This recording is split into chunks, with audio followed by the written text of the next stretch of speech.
సరే అండి, రిఫరెన్స్ అంతా మాట్లాడతారులేండి బ్యాక్ ఎండ్ లో. ఆర్టీపీ అవుతుంది పేమెంట్ అట్లయితే. ఆర్టీపీ అవుతుంది. ఏం ఆర్టీపీ అవుతుంది సార్? రిఫరెన్స్ నంబర్లకు కాల్ చేస్తే ఆర్టీపీ అవుతుంది పేమెంట్ అంటున్నా. మరి పేమెంట్ కట్టేసుకోవచ్చు కదా. నువ్వు రిఫరెన్స్ నంబర్లకు కాల్ చేస్తే ఎట్లా ఉంటావు మేడం? నేను మాట్లాడుతున్నా కదా. అర్థం కాల. కస్టమర్ కమ్యూనికేషన్ లో ఉండగా రిఫరెన్స్ నంబర్లని కాంటాక్ట్ అవ్వాల్సిన అవసరం ఏముంది? కట్టేసుకోవాలి కదా సార్. మరి ఎన్ని మంత్స్ అని పేమెంట్ పెండింగ్ పెట్టారు సార్? 7 months టైం తీసుకున్నారు కదా. కట్టకపోతే మీరు రిఫరెన్స్ నంబర్లకు కాల్ చేస్తారా? మరి కాల్ చేశారు కదా సార్. మరి రిఫరెన్స్ నంబర్లకు కాల్ చేస్తే మరి ఆర్టీపీ అవుతుంది కదా. ఆర్టీపీ అవుతుంది. మీరు ఎందుకు ఇచ్చారు sir reference number sir? Reference నంబర్లకు ఎప్పుడు నీకు బ్రెయిన్ పని చేయట్లేదు మేడం? నీకు అర్థం కాల. బ్రెయిన్ పనిచేస్తుంది. Hi friends, welcome to your guide Ravi ఛానల్కి. ఇక్కడ రికవరీ మేడం రిఫరెన్స్ నంబర్లకు కాల్స్ వెళ్తాయి పేమెంట్ చేయకపోతే అని చెప్పేసి మాట్లాడుతుంది. సో కస్టమర్ని థ్రెటన్ చేయడానికి ట్రై చేస్తుంది ఇండైరెక్ట్గా.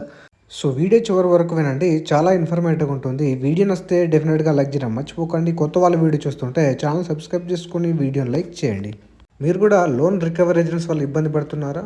మా యొక్క సపోర్ట్ కోసం కానీ మా త్రూ సెటిల్మెంట్ కోసం కానీ మమ్మల్ని కాంటాక్ట్ అవ్వచ్చు. నంబర్ వచ్చేసి ఛానల్ డిస్క్రిప్షన్లో ప్రొవైడ్ చేశాను. సార్ నమస్కారం సార్, నా పేరు కలయ్య మణివి తరఫు నుండి కాల్ చేస్తున్నా. ఏంటండి? మణివి తరఫు నుండి కాల్ చేస్తున్నాను సార్. చెప్పండి సార్. డబ్బులు తీసుకున్నారు మణివిలో ఎఫ్ఐసిసిఎల్ లోన్ వాళ్ళ దగ్గర నుండి. ఈఎంఐ అమౌంట్ సార్ కట్టలేదు. ఏం ప్రాబ్లం సార్? ఎందుకు సార్ కట్టలేదు? లోన్ తీసుకుని కట్టలేదు అంటున్నారా? నాకు కొద్దిగా ఫండ్స్ ఇష్యూ ఉన్నాయి సార్, కొద్దిగా టైం పడుతుంది. నాకు లైన్ అంతా కుదరదు సార్. టైం ఇస్తాం సార్, లైన్ అంతా పే చేసుకోండి. నాకు ఇంకో 2 months టైం పడుతుంది అండి. 2 months అంతా కుదరదు సార్. అంటే మీకు ఇష్టం వచ్చినప్పుడు కట్టుకునే కాదు కదా లోన్ ఇస్తుంది. ఆన్ టైం పేమెంట్ చేసుకుంటారని ఇస్తే కదా. ఆన్ టైం చేసుకోవాలి కానీ ఇప్పుడు లోన్ తీసుకున్న తర్వాత ప్రాబ్లం వస్తుందని నాకు తెలియదు కదా సార్. అంతా చూసుకునే కదా సార్ తీసుకోవాలా? చూసుకున్నా కానీ ఫ్యూచర్ని చూసుకోలేదు కదా. నేను ప్రజెంట్ చూసుకున్నా అప్పుడు ఆ టైంలో. మీ అవసరానికి డబ్బులు ఇచ్చారా లేదా సార్? అవసరానికి ఇచ్చారు సార్, వాస్తవం ఇది. అలా అదే విధంగా పేమెంట్ చేసుకోవాలి కదా సార్ ఆన్ టైము. నేను కడతా అంటున్నా కదా, టైం ఇవ్వమంటున్నా కదా. నేను టైం ఇవ్వమంటున్నా, కట్టను అని చెప్పట్లేదు కదా. ఈఎంఐ అమౌంట్ కట్టుకోవాలి సార్. మరి అంత 2 నెలలతో టైం లేదు సార్. ఇవాళ లైన్ లో ఉంటుంది, వాళ్ళు ఇప్పుడు చేసుకోండి సార్. ఈఎంఐ అమౌంట్ రెడీ చేసి లైన్లో ఉంటే కష్టం సార్, అది అమౌంట్ లేదు నిజంగా. Can't able to make arrange ఒక ఇది చేస్తే కుదరదు సార్. లేదు, అమౌంట్ లేదు సార్ ప్రజెంట్ నా దగ్గర. శాలరీ రాలేదా సార్? ఫండ్స్ ఇష్యూ ఉన్నాయి నాకు. శాలరీ వచ్చింటున్నారు సార్? లేదు, రాలేదు. శాలరీ రేట్ కదా? శాలరీ రాలేదు. ఎప్పుడు సార్ మీ శాలరీ రేటు? జాబ్ బంద్ చేసినాడు సార్. డబ్బులు తీసుకున్నారు, పేమెంట్ చేసుకోవాలి సార్. చేసుకుంటా సార్. ఎప్పుడు చేసుకుంటారు? 60 days టైం పడుతుంది నాకు.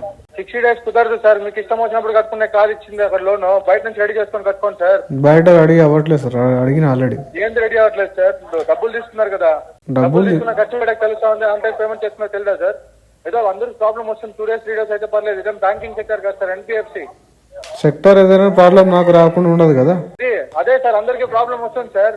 మళ్ళీ 60 days టైం అడుగుతున్నారు. లైన్ లో ఉంటే కట్టండి సార్. వాళ్ళు ఖచ్చితంగా కట్టుకోవాలి సార్. లేకపోతే chances for field visit sir. ఒకసారి అడ్రస్ కన్ఫర్మ్ చేయండి సార్. అదే కదా సార్, విజయనగరం. అదే. Okay right sir. వాళ్ళు వచ్చి ఒకటేసారి అవుట్స్టాండింగ్ అమౌంట్ మొత్తం క్లియర్ పేమెంట్ ప్రాసెస్ చేయండి చేస్తారు. సరే, ఓకే. ఒక అమౌంట్ మీ దగ్గర కట్టేకే డబ్బులు లేదు. ఒక ఈఎంఐ డబ్బులు కట్టేకి మీ దగ్గర డబ్బులు లేదు. మరి మొత్తం ఎట్లా కలెక్ట్ చేస్తారు వస్తే? అదే చెప్తాను సార్. వాళ్ళు వచ్చి అడుగుతారు సార్. మీ సైడ్ నుంచి ఒక రెస్పాన్స్ లేదు, ఒక ప్రాపర్ ఇది లేదని చెప్పి అడుగుతే ఉంటాయి. ఇప్పుడు మీరే ఎత్తురు ఈఎంఐ కట్టడానికి డబ్బులు లేవు మీ దగ్గర అని. నా దగ్గర మొత్తం వస్తే అడిగితే ఉంటాయా? అంటే అదే సార్ చెప్తున్నాను. 4 ముందు అడిగితే బాగుంటుందా సార్? అది 4 ముందు ఎందుకు కడతారు? లోపలికి వచ్చి మాట్లాడాలి. ఇంట్లో లోపలికి వచ్చి మాట్లాడాలి sir. There is a chance for field visit అని చెప్పాను సార్. ఓకేనా? There is a chance of field visit, okay, but there should be a proper communication. Yeah sir, they will communicate you sir. They should talk properly without breaching my privacy in front of anybody. Okay, you should try to breach my privacy rights, then I will deal accordingly. Sir, ఏమేమన్నా మీ data ఏమన్నా leak చేస్తామా? లేదు కదా. మరి 4 ముందు మాట్లాడితే data బ్రీచే కదా. ఏంది డేటా బ్రీచ్? ఏం ప్రైవసీ బ్రీచ్ చేసాం సార్ మీది? Right to privacy is a fundamental right which is provided by Indian Constitution to me, to all the citizens of the India. Got it sir. Okay right sir. As per your request and as per your statement ప్రకారం ఖచ్చితంగా rules and regulation follow చేస్తారు. Exactly. The proper code of conduct should be followed by all the agents, those who are wanting to or willing to visit my home. Sure sir. Okay na, they will soon contact you sir. Okay, they will inform you. ఖచ్చితంగా sir వాళ్ళు inform చేస్తారు. Inform చేసి రండి, issue ఏం లేదు. But 4 ముందు ఇందాక మీరు చెప్పారు కదా 4 ముందు బాగుంటుంది అంటే 4 ముందు కాదు, నా ఒక్క దగ్గరే మాట్లాడాలి. మాట్లాడతారు సార్. ఒకసారి చూసుకోండి. వాళ్ళు కాంటాక్ట్ అవుతారు సార్. మాట్లాడతారు కదా, మీరు చెప్పొద్దు అట్లా. తప్పది. తప్పాలంటప్పుడు లోన్ తీసుకున్నప్పుడు డబ్బులు ఆన్ టైం కట్టుకోవాలి సార్. ఆన్ టైం కట్టకపోతే 4 వచ్చి మాట్లాడతావా sir? Sir there is a chances అని చెప్తాను కానీ దెర్ ఇస్ అ ఛాన్స్ కాదు, there should not be any chance, there should be zero probability that kind of behaviour. Why? Because the Indian constitution given my privacy rights. Sir మీరు loan తీసేటప్పుడు sir ఒక్క నిమిషం sir, మీరు loan తీసుకునేటప్పుడు terms and condition చదివారా? Terms and condition చదివాను, మీరు చదివారా? ఏముంది దాంట్లో terms? దానిలో ప్రాపర్ గా కోడ్ ఆఫ్ కండక్ట్ ఫాలో అయ్యి డిస్ప్యూట్ వచ్చినప్పుడు రిజాల్వ్ ఇస్తామని ఉంది అక్కడ. నువ్వేమంటావు, నలుగురు ముందు మాట్లాడతాం, 40 మంది ముందు మాట్లాడతామని. సార్ నేనేం చెప్పాను సార్, నేనేం చెప్పాను sir?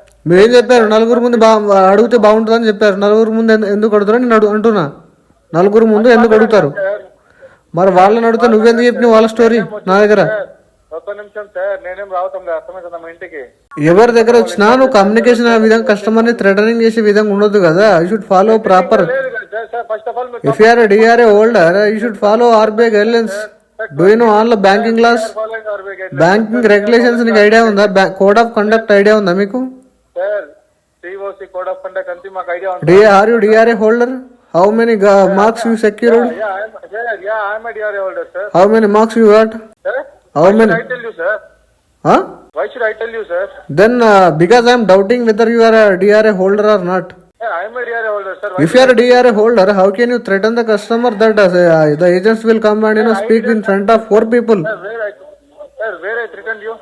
Huh? Where I threatened you? During call only you said that the agents will speak in front of 4 people. Who is that 4 people? Bring that 4 people in front of me. Reason the record, sir, okay? What I told Next time don't threaten me. Got it? Sir, I didn't threaten you, sir. You threatened on call. You said that the agent will come to your house and will speak in front of 4 people. Will it fine? You are asking me. Sir, field with it. You said this word. Sir, if you have any record, just listen the record, sir, okay? Listening properly. Okay. You told me that the agent will come to your house and will speak in front of 4 people. Will it fine? Sir, I told there is a chance, sir, for field visit. You told this dialogue, sir. That is the reason I am pointing out. Sir, before they will come, just a minute, before they will come, they will inform you. Okay? It is not about intimation, sir. You told me that. Okay. But don't try to threaten any customer in future I too. didn't threaten you, sir. I didn't threaten you, sir. You said that the agent will come and speak in front of 4 people. Sir, just a minute. Is it fine for you like that? You told me, right? For field visit, okay? మీరు చెప్పారు agent వచ్చి నలుగురు ముందు మాట్లాడితే బాగుంటుందా అని చెప్పారా లేదా నాకు? చెప్పాను సార్. మరి నలుగురు ముందు ఎందుకు మాట్లాడతాడు? అంటే థ్రెటనింగ్ కాదా ఇది? థ్రెటనింగ్ కాదా ఇది? I didn't threaten you, sir, okay? నేను ఒక నిమిషం సార్, నార్మల్ గా చెప్పేదాన్ని సార్. నేను ఏమన్నా వచ్చి మీ ఇంటికి- మీరు డిఆర్ఏ హోల్డర్ అయితే ఒక ప్రాపర్ కోడ్ ఆఫ్ కండక్ట్ మీరు ఫాలో కావాలి sir. Sir, right side sir.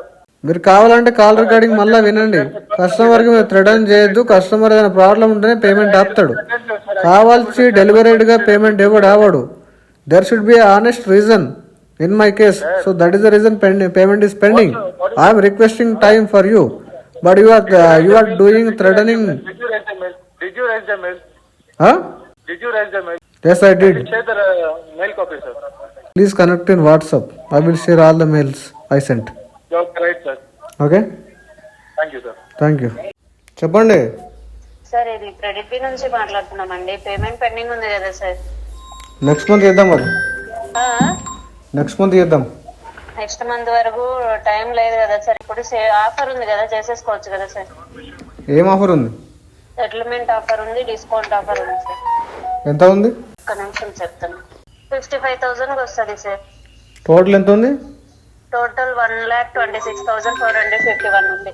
1,26,451 ఉంది సార్. నెక్స్ట్ మంత్ చేద్దాం ఇది. నెక్స్ట్ మంత్ కి మీకు ఈ అమౌంట్ కి రాదు, మళ్ళీ చార్జెస్ తో చేసుకోవాలి సార్. కష్టం. అంత అమౌంట్ లేదు మేడం ప్రజెంట్. అంత అమౌంట్ లేదు ప్రజెంట్. ఈ 55,000 లో 25,000 చేసేసుకొని రిమైనింగ్ అమౌంట్ నెక్స్ట్ మంత్ లేదు మేడం, అమౌంట్ లేదు ప్రజెంట్. అమౌంట్ లేదు కదా ప్రజెంట్. అమౌంట్ ఉంది. అడ్జస్ట్ చేసుకొని కట్టేసుకోండి కదా సార్. ఆల్రెడీ 7 months అడ్జస్ట్మెంట్ అయితే మీతో కాల్ మాట్లాడిన పని లేదు కదా మేడం. అడ్జస్ట్మెంట్ అవ్వట్లేదు. సరే అండి, రిఫరెన్స్ అంతా మాట్లాడతారులేండి బ్యాక్ ఎండ్ నెంబర్. ఆర్టీపీ అవుతుంది పేమెంట్. అట్లయితే ఆర్టీపీ అవుతుంది. ఏం ఆర్టీపీ అవుతుంది సార్? రిఫరెన్స్ నంబర్లకు కాల్ చేస్తే ఆర్టీపీ అవుతుంది పేమెంట్ అంటున్నా. మరి పేమెంట్ కట్టేసుకోవచ్చు కదా. నువ్వు రిఫరెన్స్ నంబర్లకు కాల్ చేస్తే ఎట్లా అంటావు మేడం? నేను మాట్లాడుతున్నా కదా. అర్థం కాల. కస్టమర్ కమ్యూనికేషన్ లో ఉండగా రిఫరెన్స్ నంబర్లని కాంటాక్ట్ అవ్వాల్సిన అవసరం పేమెంట్ ఏముంది? కట్టేసుకోవాలి కదా సార్. మరి ఎన్ని మంత్స్ అని పేమెంట్ పెండింగ్ పెట్టారు సార్? 7 మంత్స్ టైం తీసుకున్నారు కదా. కట్టకపోతే మీరు రిఫరెన్స్ నంబర్లకు కాల్ చేస్తారా? మరి కాల్ చేశారు కదా సార్. మరి రిఫరెన్స్ నంబర్లకు కాల్ చేస్తే మరి ఆర్టీపీ అవుతుంది కదా. ఆ? ఆర్టీపీ మరి అవుతుంది. మీరు ఎందుకు ఇచ్చారు sir reference number sir? Reference నంబర్లకు ఎప్పుడు నీకు బ్రెయిన్ పని చేయట్లేదా మేడం? నీకు అర్థం కాల. బ్రెయిన్ పని చేస్తుందా మీకు? మీ వాయిస్ బ్రేక్ అవుతుందండి. బ్రెయిన్ పని చేయట్లేదు అంటున్నా. రిఫరెన్స్ నంబర్ల యొక్క యూజ్ ఏమో చెప్పు ఒకసారి నాకు.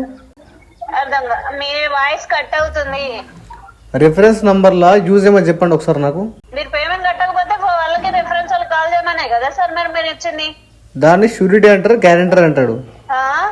షూరిటీ గ్యారెంటర్ పెడితే నేను పేమెంట్ కట్టకపోతే వాళ్ళకి కాల్ చేయాలి. రిఫరెన్స్ నంబర్లు అంటే నేను కట్టకపోతే వాడికి చేయడం కాదు. నేను కమ్యూనికేషన్ లేకపోతే నా ఫోన్ ఆఫ్ వస్తే వాళ్ళకి చేయాలి. మరి ఎన్ని మంత్స్ అని పేమెంట్ పెండింగ్ పెడతారు సార్? నువ్వు రిఫరెన్స్ నంబర్లకు ఎట్లా కాల్ చేస్తావు మేడం? మరి పేమెంట్ కడితే ఎందుకు చేస్తారు సార్? కట్టకుండా చేయొద్దు అంటున్నా. రిఫరెన్స్ నంబర్లకు ఎప్పుడు కదా మరి. రిఫరెన్స్ నంబర్లకు ఎప్పుడు చేయను మీరు తెలుసుకోవాలి. మాకు తెలియదు సార్. మరి మీరు తెలుసుకొని పేమెంట్ చేయొచ్చు కదా. మరి చెప్తే మీకు అర్థం కావట్లేదు మేడం. అన్ని తెలిసిన వాళ్ళు మరి పేమెంట్ ఎందుకు పెండింగ్ పెట్టారు సార్? ఇట్లా కస్టమర్లను భయపెట్టడం హ్యాబిట్ అయిపోయిందా మీకు? పొద్దున ఆ? కస్టమర్లని భయపెట్టడం హ్యాబిట్ అయిపోయిందా మీకు? మాకేమవుతుంది సార్? మిమ్మల్ని భయపెడితే మాకేమొస్తుంది? మరి అదే కదా, రిఫరెన్స్ నంబర్లకు కాల్ చేస్తా, వాడికి కాల్ చేస్తా అంటే కస్టమర్ కమ్యూనికేషన్ లో ఉండగా మీరు వేరే వాడికి కాంటాక్ట్ అవుతుంది కదా. అట్లా కట్టేసేయండి సార్. పేమెంట్ కట్టేసేయండి. పేమెంట్ కట్టకపోతే వాళ్ళకి చేస్తారా మీరు? మళ్ళీ నెక్స్ట్ మంత్ అంటారు. ఆ నెక్స్ట్ మంత్ చేస్తా, ఆ నెక్స్ట్ మంత్. అవును మేడం. మీరు క్రెడిట్ బి ఏం పేరు? ఏం పేరు మీ పేరు? ఏం పేరు మీ పేరు? ఏం పేరు? నా పేరు లక్ష్మి అండి. Lakshmi credit B. హలో చెప్పండి. లక్ష్మి క్రెడిట్ బి అంతే కదా? అవును సార్. క్రెడిట్ బి చెప్పిందా మీకు ఇట్లా రిఫరెన్స్ నంబర్లకు కాల్ చేయాలి పేమెంట్ కట్టకపోతే అని? అర్థం కాల. పేమెంట్ కట్టకపోతే రిఫరెన్స్ నంబర్లకు కాల్ చేయమని మీ క్రెడిట్ బి చెప్పిందా మీకు? మరి మీరు ఎందుకు ఇచ్చారు సార్ రిఫరెన్స్ నెంబర్స్? అది తలకాయలో కూడా మాట్లాడతాయి మేడం. రిఫరెన్స్ నంబర్లు మాట్లాడండి. సరిగ్గా మాట్లాడండి. మరి నువ్వు సరిగ్గా మాట్లాడితే ఎలా మాట్లాడుతున్నారు సార్ మీరు? ఎలా మాట్లాడుతున్నాడు మరి? తిక్క మాట్లాడుతూ రిఫరెన్స్ నంబర్ పర్పస్ తెలియదు. జాబ్ చేస్తున్నా కూర్చున్నాడా? పోయా డిఆర్ఐ ఇంకోసారి చేయి. నేర్చుకోండి సార్ ఫస్ట్. సరిగ్గా మాట్లాడమంటే నువ్వు భయపడడం బాగుందా? కస్టమర్ కి నువ్వు రిఫరెన్స్ నంబర్ బ్లాక్ మెయిల్ చేస్తున్నావు. మళ్ళీ నువ్వు మళ్ళీ నాకు అంటున్నావా చక్కగా మాట్లాడమని? మీరు చేస్తున్నారు బ్లాక్ మెయిల్. మేము ఏం చేస్తున్నావు బ్లాక్ మెయిల్? కట్టకుండా ఉండేది మీరు. అరే లోన్ తీసుకోకుండా కస్టమర్ కు honest problem, medical issue, accident కావచ్చు, జాబ్ పోవచ్చు, అదర్ ఫైనాన్షియల్ బిజినెస్ లాస్ కావచ్చు. ఎన్ని మంత్స్ అనే కాదు, నీకేం సంబంధం? అది నీ పనేమో చెప్పు. నువ్వు రికవర్ ఏజెంట్ పని చేయ కదా. నేనేమంటున్నా, నువ్వు రికవర్ కలెక్షన్ కాల్ చేసినావు, కలెక్షన్ ఫాలో అప్ చూసుకొని పెట్టాలి. అంతవరకు నీ అథారిటీ. రిఫరెన్స్ కాల్ చేస్తే ఆర్టీపీ అవుతుంది పేమెంట్. మనీ ఉంటే పే చేయండి. సో పే చేయడానికి ట్రై చేయండి. కావాల్సిన మొత్తం లోన్ డిఫాల్ట్ చేయకండి. వీడియో నచ్చితే లైక్ చేయండి ఫ్రెండ్స్. మరిన్ని ఇలాంటి వీడియోస్ కోసం నాకు ఛానల్ సబ్స్క్రైబ్ చేసుకోండి. Thank you.